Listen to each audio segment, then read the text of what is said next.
어떠한 상황, 어떠한 시간에도 주님 앞에 온전히 깨어있게 하여 주시옵소서. 내 영혼이 깨어 하나님을 바라보게 하시고 하나님을 송축하게 하시고 하나님이 주신 은혜 잊지 않게 하여 주옵소서. 십자가가 아니었으면 내가 구원받을 수 없었고, 십자가가 아니었으면 부활이 없었고, 십자가가 없었으면 내가 이 자리에 없음을 인정하게 하여 주옵소서. 그 구원으로 내가 오늘 이 자리에 있사오니 주님의 은혜에 감사하는 오늘 한날 되게 하여 주시옵소서. 오늘 우리 이종현 청년의 형님이 수술을 받게 됩니다.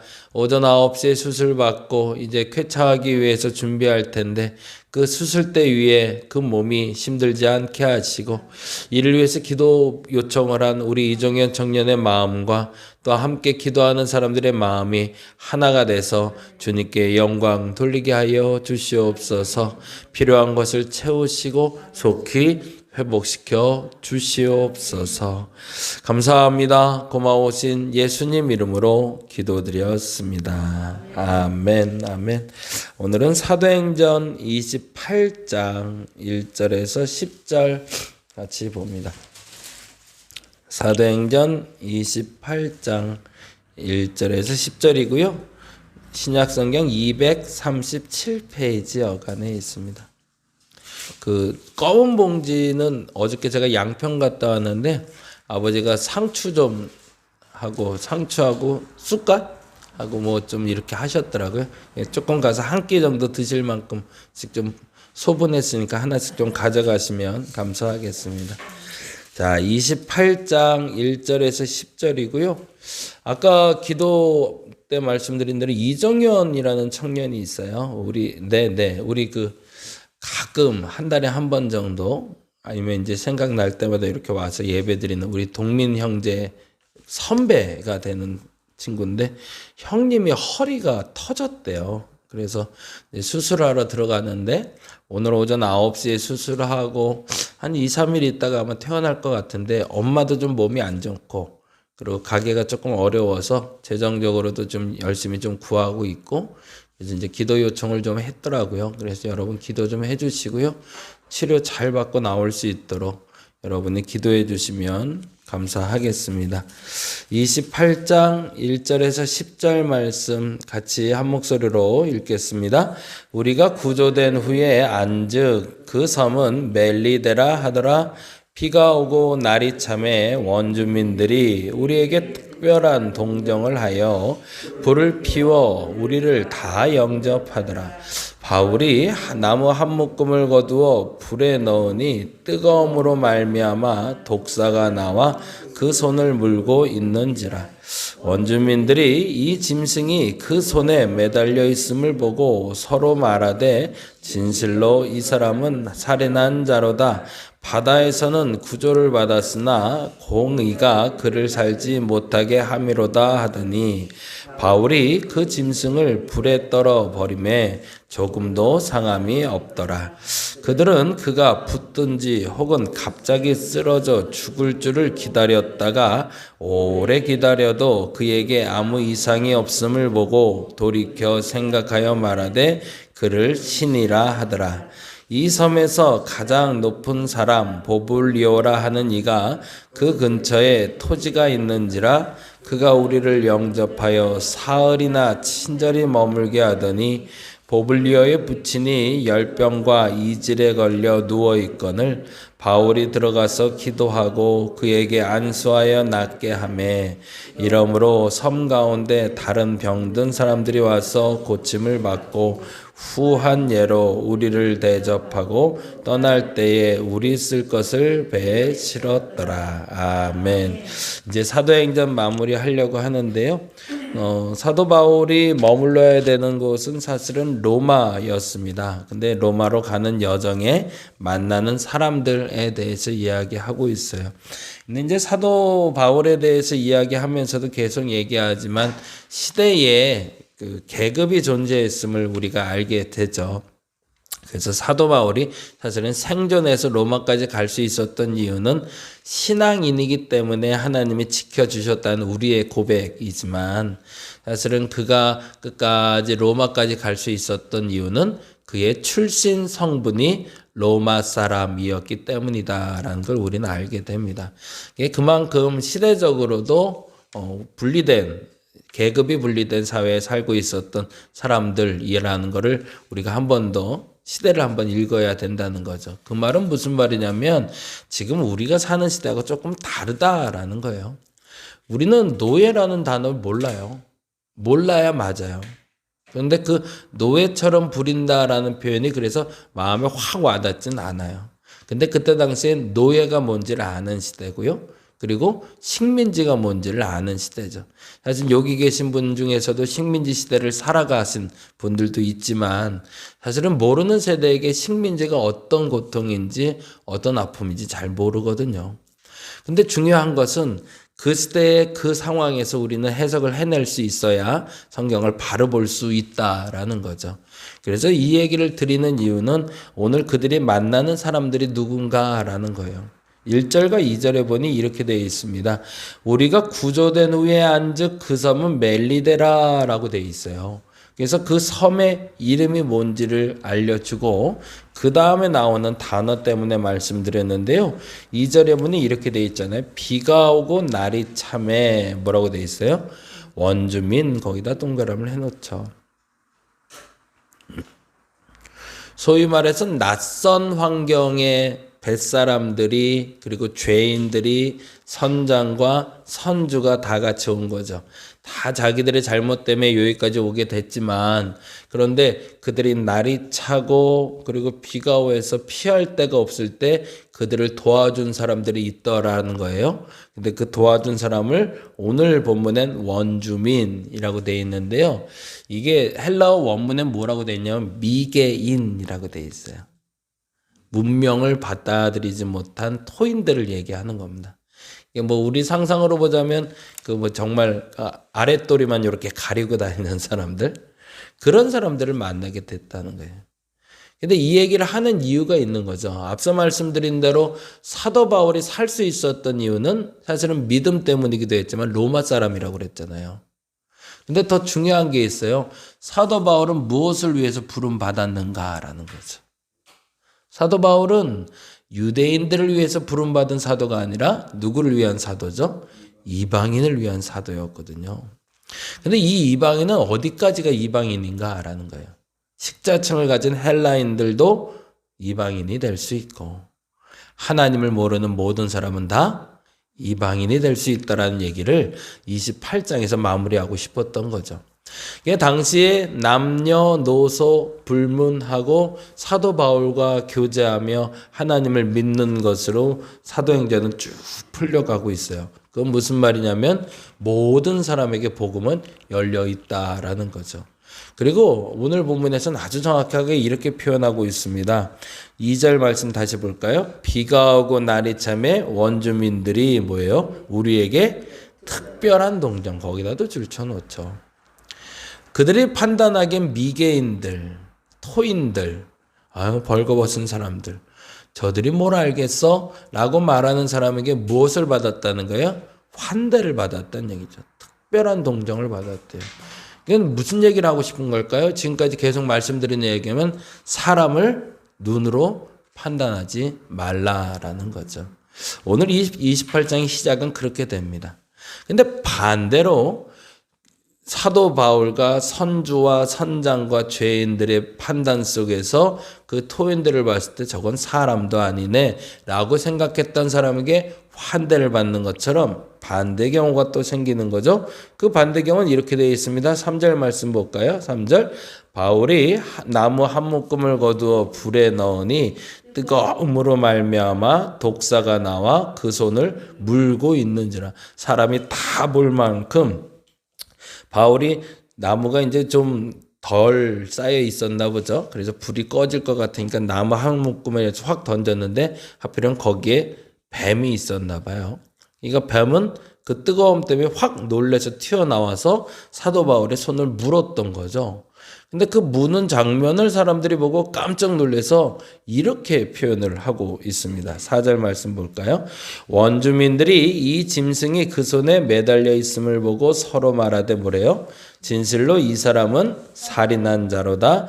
바다에서는 구조를 받았으나 공의가 그를 살지 못하게 함이로다. 이렇게 아주 좋은 말은 쓰지 않았던 것 같아요. 그런데 우리가 알기로도 그렇게 들리는 거죠. 저거 죄가 있어 죽지 저거 라는 거죠. 앞서 말한 대로 지금 이 본문에서 계속 하고 싶은 얘기가 있습니다. 뭘 얘기하는 거죠? 눈으로 사람 판단하지 말라는 거죠. 내 눈에 보이는 미개인이 너에게 융숭한 대접을 해주는 걸 잊지 마라. 그리고 또 하나, 누군가가 죄를 지었다고 해서 불행을 당하는 건 아니다라는 얘기를 하는 거죠. 사람을 판단하는 기준을 갖는 것이 매우 중요합니다. 예수 믿는 사람에게 있어서 가장 중요한 건 첫 번째 그 시선입니다. 저와 여러분이 그 시선을 가질 수 있기를 간절히 바랍니다. 사도 바울은 사실은 그 오해 때문에 지금 계속 잡혀가고 있는 거지만 하나님은 그 오해를 불식시키기 위해서 그를 만들어가고 있고 이 여정을 보내고 있다는 거죠. 어찌 보면 우리가 예수 믿고 나서 하나님 앞에 나가는 마지막 날까지 우리가 해야 될 일이 있다면 그건 선입견을 버리는 걸 겁니다.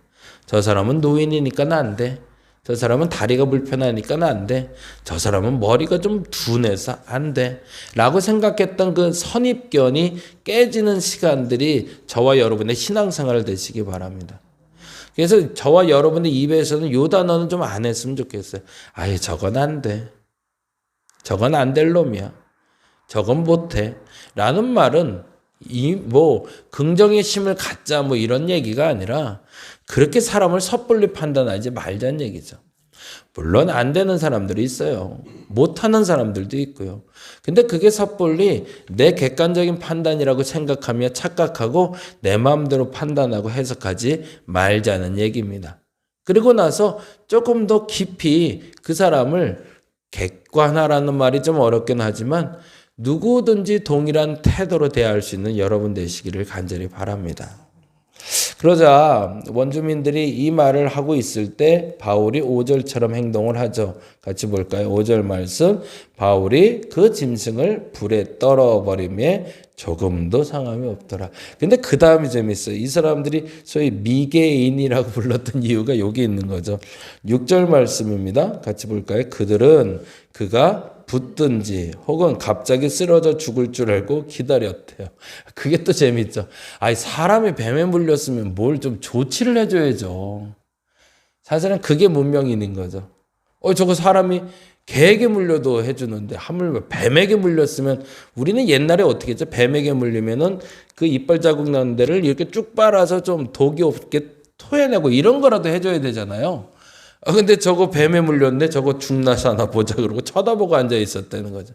그런데 참 사람들 참 못났다 싶은 거죠. 근데 감사하게도 이렇게 되어 있습니다. 6절 말씀. 그들은 그가 붙든지 혹은 갑자기 쓰러져 죽는 줄을 기다렸다가 오래 기다려도 뭐래요? 그에게 아무 이상을 보고 돌이켜 생각하여 말하되 그를 신이라. 참 사람 마음 그래요. 아까는 저거 죄인이야 라고 얘기했다가 조금 시간 지나고 보니까 거꾸로 완전히 반대로 신이라고 부르고 있는 모습들을 보게 됩니다. 그게 사실은 미개하다라는 거죠. 사람을 판단하는 기준을 가질 때 너무 낮추어 보는 것도 문제지만 너무 높여 보는 것도 문제입니다. 그러면 오늘은 이 두 가지가 저와 여러분에게 기도 제목 됐으면 좋겠어요. 첫째, 한 사람을 바라볼 때 너무 낮게 보지 말자. 그게 누구든 간에. 그게 어떤 사람이든 간에 그 사람이 하는 행동, 그 사람이 하는 말이 내 성엔 좀 모자랄 수 있고 내 성에는 좀 차지 않을 수 있어도 그 사람에 대한 존중하는 태도가 내게 있게 해달라고 기도하는 여러분 되시기 바랍니다. 근데 또 하나 더 중요한 게 있어요. 사람을 너무 높이 보지 마시기 바랍니다. 아우 저 사람은 너무 잘났어. 아우 나하고는 안 될 것 같아. 라는 생각은 안 하셨으면 좋겠어요. 그 또한 그리스도인의 생각이 아니라는 겁니다. 근데 만일에 그런 생각을 버리게 될 때 이런 일이 벌어진다는 거예요. 잘 보세요. 처음에 누군가를 너무 낮게 보거나 너무 높이 보는 그 태도가 사라지게 됐을 때 이런 일이 벌어진다는 거죠. 7절, 8절입니다. 읽어보죠. 이 섬에서 가장 높은 사람 보블리오라 하는 이가 그 근처에 토지가 있는지라 그가 우리를 영접하여 사흘이나 천천히 친절히 머물게 하더니 이때 만일에 사도 바울이 나는 신이요라고 해서 들어갔을까요? 아니었을 거예요. 지난번에 스스와 메데라고 얘기했을 때 아니라고 얘기한 것처럼 네가 나를 죄인 취급할 때도 네가 나를 신 취급할 때도 나는 나다라고 얘기를 해줬을 겁니다. 그리고 사도 바울은 나는 단지 예수 믿는 사람이다라고 얘기했을 때 그의 태도를 보고 추장이 그를 데려간 거죠. 그가 신이었기 때문에 데려간 게 아니라 이 말은 여러분 오해 없으셔야 됩니다. 사도 바울이 뱀에 물려도 사는 모습을 보고 저 사람 꽤 괜찮은 사람인데 꽤 멋진 사람인데 그래서 추장이 데려간 게 아니라 그가 신이라고도 말하지 아니하고 죄인도 아니한 평범한 사람이라 말하는 그의 태도 때문에 그를 영접하게 됐다는 거죠. 그리고 나서 일어난 일이 8절이죠. 보블리오의 부친이 열병과 이질에 걸려 누워있거늘 바울이 들어가 기도하고 그에게 안수하여 낫게 하매라고 되어 있어요. 그러자 하나님이 역사하기 시작하는 거죠. 우리의 삶의 태도가 바뀌기 시작할 때 하나님의 역사가 나타납니다. 우리의 눈높이가 바르게 사람을 쳐다보기 시작할 때 하나님이 일하시는 겁니다. 저 사람은 안 된다라고 말하는 사람 앞에서 하나님 역사하지 않습니다. 누군가를 너무 높이 보는 사람 앞에서 하나님 역사하지 않습니다. 바른 눈높이를 가진 사람에게 하나님 역사하신다는 거죠. 그리고 나서 그 역사의 결과로 하나님이 나타난 게 9절과 10절이죠. 같이 읽어볼까요? 이러므로 섬 가운데 다른 병든 사람들이 와서 고침을 받고 이렇게 된 이유가 뭔지를 10절에 이렇게 설명합니다. 10절 볼까요? 후에 뭐래요? 예를 갖췄다는 얘기죠. 그리고 나서 우리를 대접하고 떠날 때에 우리 쓸 배에 실었더라. 회복시켰다는 거죠. 거기다 그렇게 적어줘. 회복되다.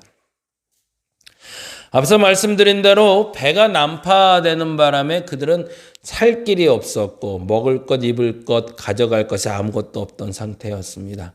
그리고 그들의 생존을 위해서 생명만을 구제하기 위해서 멜리데섬에 머물렀는데 그들이 구원받았을 때 그들의 눈높이가 어땠는가를 여러분이 점검해 보시기 바랍니다. 너무 낮게도 보지 말자. 너무 높게도 보지 말자. 사람은 사람으로 봐야 된다. 그럴 때 어떤 일이 일어난다? 예수께서 역사하신다. 그리고 예수께서 역사하시면 우리에게 나타나는 일은 뭐다? 내 삶의 회복이다. 그것이 우리의 반복된 삶의 여정이 되었으면 좋겠습니다. 근데 만일에 그 눈높이를 아직도 제대로 갖지 못하는 이에게는 하나님 역사하지 않으실 겁니다. 오늘 그렇게 기도하시기 바랍니다. 하나님, 나의 눈높이가 선입관을 넘어 사람을 사람으로 봐줄 수 있는 눈이 되게 해달라고. 그래서 하나님이 역사하여 주시고 우리 삶의 문제를 회복시켜 달라고 기도하는 저와 여러분 되시기를 간절히 바랍니다. 기도하겠습니다. 좋은 일을 당하거나 나쁜 일을 당할 때 혹은 나보다 못한 사람을 보거나 나보다 높은 사람을 볼 때 그 눈높이가 늘 한결같게 하여 주옵소서. 무엇인가를 판단하는 기준이 항상 선입견을 가지고 보던 눈이 예수 믿는 사람이니 이제는 바뀌게 하여 주시고 바뀐 그 사람들에게 하나님 역사하시고 바뀐 그 사람들의 삶을 회복시켜 주시옵소서. 그 사람이 오늘 내가 되길 원합니다. 하나님 그 일을 경험하게 하여 주시옵소서. 다시 한번 요청드립니다. 우리 이종현 청년의 가정에 아픔이 깨끗이 회복되게 하여 주시고 치유하여 주시고 그 마음의 근심도 없게 하여 주시옵소서. 감사합니다. 고마우신 예수님 이름으로 기도드렸습니다. 다 같이 기도하고 돌아가겠습니다.